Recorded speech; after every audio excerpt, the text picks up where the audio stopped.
Je viens d'écouter une discussion entre Patrice Roy, Émilie Nicolas, José, et puis j'oublie son nom au gars, par rapport au conflit entre PSP et Miller, puis comment que PSP a parlé de la place, dans le fond, des artistes, puis comment ils font de l'aplaventrisme.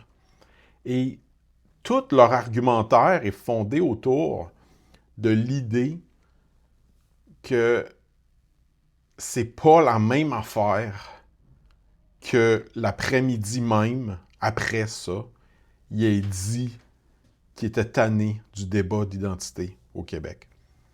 L'identité d'un peuple, ça passe surtout par sa langue. La culture, c'est très linguistique. Ça ne l'est pas uniquement, mais par exemple, si au Québec, qu'on est un peuple francophone et que notre identité passe par de la musique anglophone, ben on sait déjà qu'il y a une espèce de non-sens qui s'exprime au travers de ça. Donc, l'identité, c'est effectivement très linguistique, surtout dans les arts.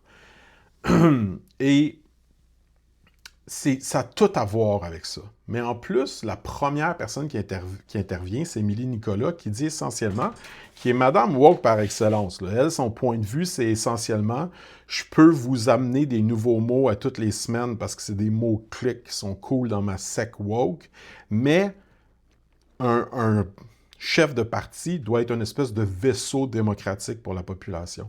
Or, c'est complètement le contraire. Ce que Paul Saint-Pierre Plamondon, premièrement, il n'est pas élu. OK? Ben, il est élu en tant que député, mais il n'est pas élu en tant que premier ministre. OK? Et donc, lui, sa job en pré-campagne électorale, c'est essentiellement de présenter ce pourquoi il va se battre et ses projets. C'est un leader, c'est un chef, et il donne une direction à un parti, à savoir est-ce qu'on va voter pour ça ou non. Il n'est pas en train de faire de l'espèce d'écoute de sondage, puis d'être à l'écoute de la population pour moduler ses opinions en fonction des va-et-vient et des modes, justement, comme les mots-clics dans le mouvement woke. Fait qu'Émilie Nicolas, qui lui dit que sa job, c'est pas de dire au monde comment penser, elle a pire à dire à tout le monde comment penser, et en plus, elle pense que lui devrait être un vaisseau vide pour le peuple quand elle est clairement un vaisseau vide pour son idéologie woke. Son extrême gauche, qu'elle refuse ou pas de reconnaître que ça existe, on s'en calisse.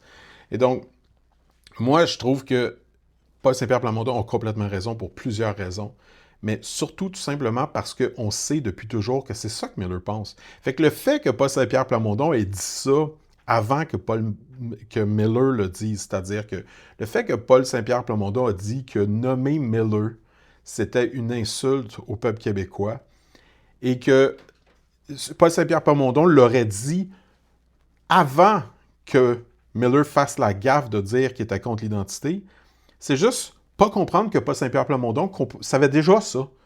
Miller n'avait pas besoin de le dire l'après-midi. À la limite, Miller a juste prouvé le point de Paul Saint-Pierre Plamondon, qui est de dire « Je suis contre, essentiellement, la lutte pour la préservation de l'identité québécoise. » Là, après, il a fait des grands discours en disant qu'il avait étudié en français. Il parlait comme un fucking robot, en disant « Je parle suédois à la maison, ça n'affecte absolument pas le français. » D'un ton monocorde, complètement pas artistique.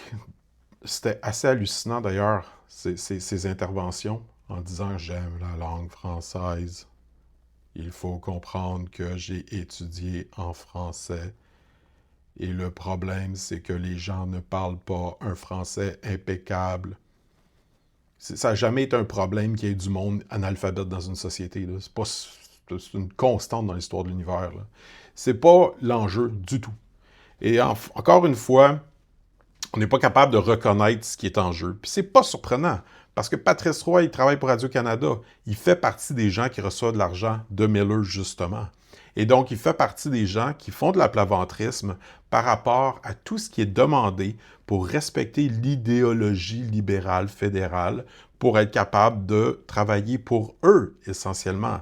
Tu sais, le scandale des commandites, c'était essentiellement une démonstration légale de fond en comble comment les libéraux au pouvoir ont utilisé l'argent pour faire des publicités au nom du gouvernement du Canada dans le but de promouvoir leur propre idéologie de parti en fait. Puis c'était ça la problématique. C'était pas de dire oh, le gouvernement a pas le droit de faire des publicités. Non, c'est qu'il faisait, dans le fond, déguisé sous le nom du Canada, mais en fait, c'était le Parti libéral qui se faisait une autopromotion avec les fonds publics. C'était ça la problématique. Et c'est ça qu'ils font aussi quand ils donnent des subventions à l'art. Et donc, on peut reconnaître une certaine légitimité à la chose parce qu'ils ont été élus démocratiquement, mais pour revenir au point d'Émilie Nicolas que Paul Saint-Pierre Plamondon devrait être une espèce de vaisseau vide pour exprimer la volonté populaire plutôt que d'être un leader qui donne une direction à son mouvement, ben le Parti libéral fédéral a clairement un agenda et ils l'ont présenté avant les élections. Une majorité de gens ont voté pour eux et ben, je ne sais pas si c'est une majorité au niveau du pourcentage, là, mais ils ont été élus, même si c'est un gouvernement minoritaire. Et donc, ils ont une certaine légitimité de faire cela. Mais inversement, du point de vue provincial, un autre gouvernement peut dire, moi, je vais me présenter et avoir la légitimité d'un autre projet. Et donc, ce que Miller, qui est le meilleur ami à Trudeau en passant, fait comme mosaïque culturelle, comme espèce de multiculturaliste qui détruit l'identité québécoise, qui l'américanise même, c'est littéralement une attaque envers notre peuple. Et donc, de dire que le nommer, après, puis en passant, ça me fait halluciner que cette nouvelle-là soit comme éclipse le fait que l'environnement a été littéralement saboté par Carney. C'est pour ça qu'on a perdu Guilbeault, puis c'est pour ça qu'on a une nouvelle nomination. Puis on a une nouvelle nomination d'une personne qui met encore plus d'eau dans son vin par rapport à l'idéologie libérale fédérale, c'est-à-dire qu'il est encore plus un traître à la nation québécoise. Et donc, de le dire quelque part, puis de dire qu'on ne devrait pas le dire, c'est comme un peu de reconnaître de dire qu'il n'y a pas de cause souverainiste, parce que la cause souverainiste, c'est essentiellement une cause de dire on se fait abuser par le fédéral, et en voici un autre exemple. Donc, je pense que Paul Saint-Pierre Plamondon a complètement raison. Toute la façon que les médias de Radio-Canada puis les commentateurs sous eux de fond prouvent en fait le point. Le fait que Paul Saint-Pierre Plamondon l'ait dit avant même la sortie de Miller qui parlait de son écœurement de l'identité linguistique, prouve le point de Paul Saint-Pierre Plamondon. Et donc, c'est pas comme si Paul Saint-Pierre Plamondon, on pourrait comprendre s'il l'avait dit après. Non, c'est le contraire. Il l'a dit avant parce qu'il savait que c'est ça que Miller pense. Et le fait que Miller le dit après prouve à quel point c'est vrai, parce que Miller est même pas venu se protéger de cette attaque-là.